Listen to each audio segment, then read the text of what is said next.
Ahora en este ratito nos vamos a acercar hasta Ampuero, porque vamos a hablar de Ampuero y de la historia de Ampuero. También vamos a hablar de un libro que se llama Noticias de los indianos ampuerenses. Se ha presentado hace unos días en la biblioteca de Ampuero y con nosotros está el autor, Santiago Brera. Hola Santiago, ¿qué tal? Buenas noches. Hola. Noticias de los indianos ampuerenses. Hay muchos más indianos ampuerenses de los que yo pensaba. Sí, no, hay muchos. También hay en otros pueblos, ¿no? En Arredondo, en Ruesga, Laredo, pero en Ampuero salió mucho en la prensa, por los veranos se juntaban muchos y no sé, hablaban igual de cosas muy exageradas, ¿no? De que, se jugaba mucho, se bebía mucho champán de Viuda de Clicquot, como que realmente la colonia que dicen de indianos o a veces americanos, en Ampuero fue grande, sí. Se bebía, o sea, esto que acabas de decir, se bebía mucho champán. Sí. O sea, venían a lucirlo todo, ¿no? Sí, claro, ha habido épocas diferentes, ¿no? Un poco antes de la Revolución Mexicana, es decir, de 1910, finales del siglo XIX, y principios del XX. Hasta la Revolución Mexicana, digamos, fue una época de esplendor, llegaba mucho dinero. Y después ya hubo un bajón bastante grande, que se comenta mucho en los periódicos de aquel entonces. Oye, ¿cómo te surge a ti? Voy a empezar por el comienzo. ¿Cómo surge tu inquietud por buscar un poco la historia de los indianos de Ampuero?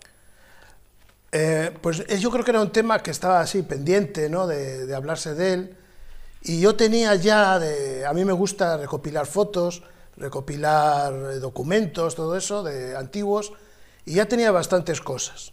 Pero, no obstante, me ha llevado un año entero de trabajo. Hombre, las investigaciones, si se hacen bien, llevan mucho curro. Porque, claro, en Internet se encuentran cosas muy llamativas, por ejemplo, de algún indiano, que los descendientes hacen una especie de biografía y lo ponen en alguna página, y entonces es muy, muy curioso. Porque indianos hay muchos, pero saber cosas, digamos, o sea, testimonios orales se pueden recopilar, pero saber cosas un poco como en algún libro es más difícil, pero también pues los he buscado y he encontrado. Lógicamente habrá muchos que no salen, se me han quedado en el tintero, pero claro, es imposible poner a todos. ¿A cuántos indianos has recopilado aquí en este libro, más o menos? Igual 200. Lo que pasa es que de algunos solo hay una pequeña reseña, y de otros pues hay igual 2 páginas enteras. A mí me ha llamado la atención, ojeando un poco el libro... Las fichas de inmigración. ¿Esto qué eran? ¿Las fichas de inmigración? Mexicanas, en México? Sí. O sea, en México cuando llegaba un español le hacían una fichita. Sí, una foto ponían de perfil y otra de... Lo que pasa es que yo he puesto solo una para que quepan más, y luego... Ojo que les hacían una foto como las del detenido en comisaría, ¿eh? Sí, de frente de un perfil y del otro perfil. Sí. Eso parece, desde luego. Y yo creo que hay 100 fichas de esas. O sea, 100 he contado, la verdad, en números redondos. Principales lugares a los que emigraron los ampuerenses. Bueno, ¿México, uno de ellos? Sí, México y a Cuba. Luego tengo también registrado, y hablo algo de uno que estuvo en Chile, otro que estuvo en Argentina, y también he puesto a uno en Guinea Ecuatorial, que tenía una plantación de cacao. ¿Por qué? Pues porque casi Guinea Ecuatorial se puede considerar como una colonia española, pues tipo cuando iban los españoles a México o a Cuba. ¿Dónde les fue mejor? ¿A los que fueron a México o a los que fueron a Cuba? Pues ¿O ha habido un poco de todo? Ha habido de todo, porque claro, en México yo creo que... Bueno, los primeros fueron a Cuba, y aunque a La Habana casi todos estaban en el sector de comercio. Y luego algunos que se enriquecieron con la caña de azúcar.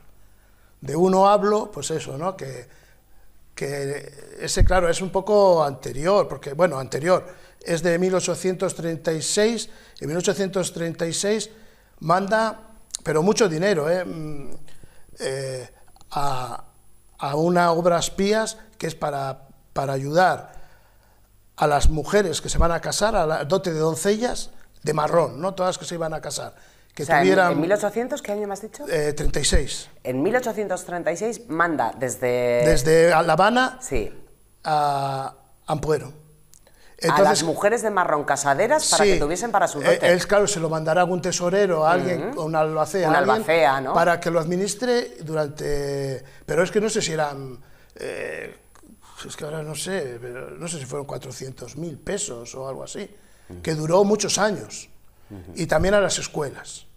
Estamos más acostumbrados a ver, pues un poco a veces por la historia, ¿no? Aquí mismo en Laredo, pues la casa de Doctor Velasco, estamos más acostumbrados a ver obras de este tipo que construyesen una plaza o que mandasen construir unas escuelas. Sí. Ahora que dejasen pagado la dote de las mozas del pueblo, eso no lo había oído Sí, yo en mi vida. cuando Me al parece final curiosísimo. solía ser 6 o 7 al año. Las más que probablemente tuvieran menos dinero o lo que sea. Bueno, pues ese que digo, que sí, que está muy bien todo eso, pero luego, leyendo cosas de él, sale que tenía 236 esclavos. O sea, una vela a Dios, otra al diablo. A Dios rogando y con el mazo dando, Sí. ¿no? Y después, en México, los primeros que fueron, luego todos solían crear cadenas migratorias. Luego, cuando ya se hacía un poco mayor el señor, mandaba que fueran los sobrinos, o sea, que los sobrinos de Ampuero fuesen a México, allí. a Cuba o al sitio. Y en ¿no? México, por ejemplo, algunos se hicieron ricos con las plantaciones de algodón. Además, coincidiendo con la guerra de la secesión de Estados Unidos, que se bloqueó todo el tráfico de algodón, pues México fue como el recurso luego para comprar algodón en Europa y en otros lugares. Y digamos que tenían haciendas enormes.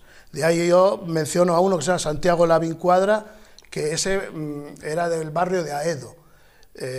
Casi todos los emigrantes solían ser de entornos rurales. Más de las pedanías o de sí, de barrio. Claro, era gente que tenían, pues familias que tenían muchos hijos, y entonces todos no se podían quedar en casa, porque cuando aquello, aparte de que había mucha escasez, miseria, también había falta de campos y de casas, y entonces pues emigraban. En el libro incluyes también algo de historia o un poquito de documentación acerca de los barcos en los que se fueron. También, Hay sí. unas fotos, es que me ha dado tiempo así a ojearlo un poco, ¿no? Unas fotos de los barcos en los que marcharon, que el interior pues recuerda muchísimo al barco del Titanic, ¿no? O a las imágenes que tenemos del Titanic. Fue mejorando, pero al principio, pues... Iban como podían. Iban como podían. Y luego, claro, había diferentes, depende de lo que uno pagara, había en primera, en segunda, claro. Y luego igual en primera había primera superior, segunda, y claro, iba cambiando mucho el precio, y después los más pobres iban en la cubierta prácticamente. Me has hablado de la historia de este Lavín, que te llamaba la atención, pero ¿tienes por ahí alguna otra historia que te haya parecido bueno, curiosa? Este Lavín llegó a fundar una ciudad, toda una ciudad que se llama Gómez Palacio, que hoy en día tiene 300.000 habitantes. Y él lo que fue muy habilidoso en sus negocios, y lo que además compró una franja de terreno que sabía muy hábilmente que iba a pasar el ferrocarril por allí, y entonces se lo vendió a precio muy barato. Y entonces, al pasar el ferrocarril, pues todo el algodón que tenía ya lo podía exportar mucho mejor, y luego hace de una zona, va como dejando que se colonice, casi dándolo gratis a las personas, sí, con la única obligación que lo cercaran, y que construyeran allí pues un almacén, una casa, y entonces poco a poco se construyó toda una ciudad. Los indianos que marcharon de Ampuero luego revertieron mucho en Ampuero. Hemos hablado de este que dejó pagada la dote para las jóvenes de Udaya. ¿Qué cosas se han construido en Ampuero con el dinero de los indianos?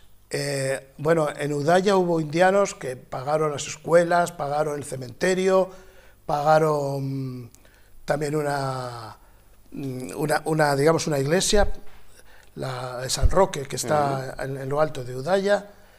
Y luego, pues bueno, favorecían, porque construían también su casa grande, ¿no? Entonces favorecían mano de obra.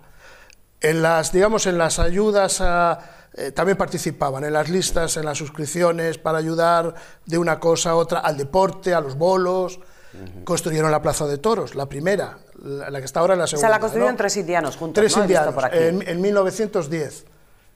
Y sí, 65.000 pesetas le costó. Y bueno, pues también otro, por ejemplo, por nombrar, Efraín Ruiz Echevarría. Efraín Ruiz Echevarría estuvo en México, pero antes pues fue jugador primero del Ampuero, luego del Racing, y después se marchó a México y participó allí en la selección mexicana de fútbol. Se debió de doble nacionalidad, o se nacionalizó mexicano por los intereses. Y bueno, luego él promovió mucho, bueno, también participó en la Panamericana, era muy deportista en muchas facetas. Bueno, y les daba la vida mucho de sí, ¿no? Y vamos, fue fundador y patrocinador del descenso internacional del Río Asón, allá por 1954 o por ahí. Con lo cual, él de su bolsillo, él fue muy espléndido, ese indiano. Y bueno, pues otros pues han dejado más o menos rastro, pero bueno, en su tiempo, pues lo que antes hablaba, que muchas romerías las pagaban por, en las fiestas, en el juego, en los cafés, o sea, había mucha animación. De los últimos indianos, ¿se oía hablar a la gente mayor en el pueblo, en Ampuero? Sí, lo que pasa es que han pasado ya bastantes años, sí, y como todo, el tiempo pasa, claro. Las nuevas generaciones ya no se acuerdan mucho de nada. Y claro, ya luego es más difícil, digamos, recoger datos y todo eso. Es que he visto antes por ahí en el libro de algunos indianos a los que se les recordaba tomando algo en bares que todavía existen en Ampuero. Sí, sí, sí. Con el mismo nombre y en el mismo sitio, en la misma esquina de la plaza. A veces con su sombrero, con guayaberas. Con esos trajes claros, ¿no? Sí. De color claro, que aquí no estamos tan acostumbrados. Sí. Estoy viendo ahora una foto de Paco Lavín Veloz, que sí, ese fue... podría ser un forajido mexicano totalmente. Sí, pues bueno, se mimetizó absolutamente con México. Sí, a ese le fusilaron. Ay, ¿por qué? Porque ¿Qué ojo tengo, a pesar de ser hijo ese era hijo de Santiago Lavín Cuadra, del anterior, a pesar de ser rico y todo eso, pues se metió en la revolución, pero se metió en la revolución pero digamos a favor de la revolución. Lo que pasa es que, bueno, la historia de México es muy complicada, hay muchas etapas, y parte de los revolucionarios hubo diferentes grupos, y él pues apostó por uno, y le cogieron los otros y le fusilaron. Después hay otro que te quería decir, que es Víctor Cano Ruiz, que ese estuvo en Torreón, y ese vivió la entrada de Pancho Villa a Torreón. En aquel entonces entró Pancho Villa en Torreón y todos los españoles se refugiaron en los sótanos del Banco de Torreón. Y claro, desde allí, pues con mucho miedo, oían cómo los cañonazos, cómo se acercaban, claro. Y las tropas federales huyeron y entraron y saquearon toda la ciudad. Y entraron al grito de «Viva Pancho Villa, muerte a los españoles». Y entonces Pancho Villa, al cabo de 2 o 3 días, se dirigió a ellos y les dio había pactado, me parece, con Estados Unidos. O Estados Unidos le había convencido de que los matara y de que les dejara huir. Y cogió en tren 2 trenes que puso para que se marchasen. Les daba 2 días o si no les iba a fusilar. Claro, por supuesto, les saqueó todo. Y digamos que este señor, pues con una niña recién nacida, todos vamos, y claro... ¿Y a dónde marcha? Al Paso, a Estados Unidos. Si no, les iban a matar. ¿Te has encontrado alguna vía muerta investigando alguno que dices, ¡jo, qué interesante me gustaría averiguar más! Y, ¡ay! No, bueno, en algún caso, la típica casa que ves, no sé, de construcción tipo colonial, con una palmera delante, y dices, pues esta tiene que ser... Esto es indiano, ¿no? Es indiano. Cuando hay una palmera pero delante... luego ves que no encuentras nadie ya que recuerde quién vivió en esa casa o si fueron indianos o no. Eso sí me ha pasado. Digo, pues esta casa de aquí... Solamente a veces saber el nombre, la familia, el apellido, pero nada más, o sea, eso sí, claro. ¿Y ha costado mucho encontrar la documentación? Has dicho un año me ha llevado a investigar todo un esto. año, sí. ¿Ha costado mucho acceder a las historias de estos indianos? No, pero bueno, pues con horas de trabajo, sí, ya vas poco a poco dando. ¿Alguno al que le hayas cogido así como especial cariño? Porque los que os dedicáis a estas cosas, claro, luego pasáis tantas horas investigando sobre este Paco Lavín, por ejemplo, que luego le fusilan. Sí, bueno, hay uno que se llama Salvador Ateca, sí, que en Ciudad Juárez tenía los negocios, ¿no? Que era, claro, esos negocios fronterizos de ocio, de salas de juego, también tenía minas, pero bueno, ese se metió... Está todo inventado desde hace mucho tiempo. Sí, ese, claro, además ese tenía... Las recalificaciones urbanísticas, bueno, el paso del ferrocarril. Mucha relación tienen los indianos importantes con los gobernadores. Claro. Y entonces lo que le ocurrió a este señor, que se metió como de una especie de tesorero de los revolucionarios, pero no de la revolución de Pancho Villa, de la Revolución Mexicana, sí, del 10 hasta el 19, sino fue una guerra que hubo civil después, posterior, que se llamó la Guerra Cristera, que digamos que era entre liberales y conservadores. Y los liberales lo que tenían era era un espíritu muy antirreligioso, que quemaron iglesias, quemaron tallas, tampoco sé, también nosotros tenemos esas historias. Todo, ¿no? ¿Ves? Todo está inventado. Y bueno, lo que ocurrió fue que este señor se escapó y llegó a Estados Unidos, y Estados Unidos le detuvieron con 700.000 pesos en oro. Entonces, claro, le metieron en la cárcel a investigar. Y claro, el gobierno mexicano pues le pidió a Estados Unidos que le extraditaran, porque dijeron que era dinero robado a ellos. Y él, no, que es mío el dinero. Y al final le tienen que poner en libertad con todo, y le devuelven el dinero porque no encuentran pruebas. Y es el de esta casa, el de la casa de la portada. ¿El de esta casa? Sí, el de esa casa, que luego estuvo pocos años en Ampuero. Pero los años que estuvo, pues decían que todo hacía de padrino de muchos niños. Y tiraba duros de plata, la gente estaba asustada, no habían visto una generosidad tan grande. Le hacías padrino de tu hijo y en el bautizo eso sería una locura, sí, ¿no? a todos los niños, a todos duros de plata, tiraba, vino con un Cadillac, bueno, aquí sale también la foto en el libro. La verdad es que ese sí me llamó mucho la atención. Venían un poco... haciendo un poco ostentación de lo que habían logrado. Algunos sí, algunos, otros no. Muchos también, que he visto por ahí alguna foto, con su servidumbre, o sea, con sus sirvientas y sus sirvientes también, se los traían en sus viajes. Sí, mira, eso creo que no lo he puesto.